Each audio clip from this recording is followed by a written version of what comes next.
care, guys. Tell them I'm coming. So you guys are obviously trying to get these nominees through as many as possible before the recess. Do you think that you guys are going to have to stay longer? Do you think that President Trump will want you to stay there? How do you balance those two things? Because obviously you got to go sell the big beautiful bill too. Well, President Trump's like every other president. He wants his people confirmed.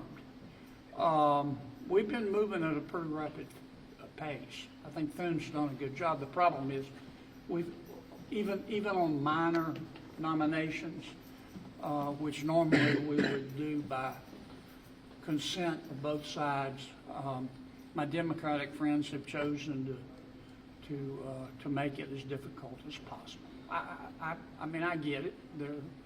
They're angry and they're losing, and they're trying to show their base that they're fighting back. But it really has slowed us down.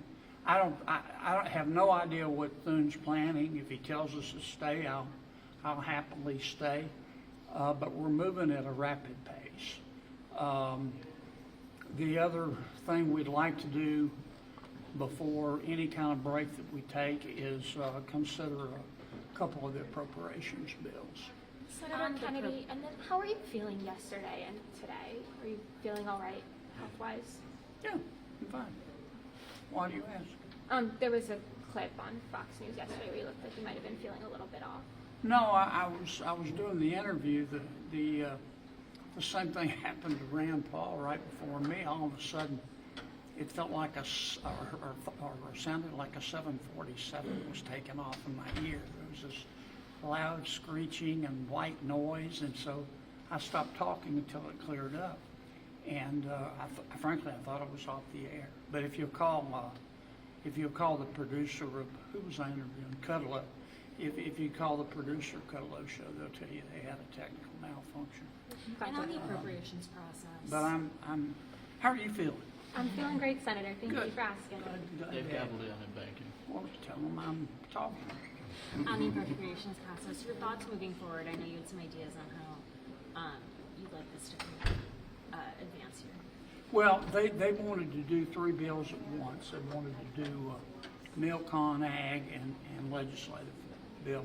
I said no, and I objected, and I'm not going to lift my objection because I'm voting against the ledge bill.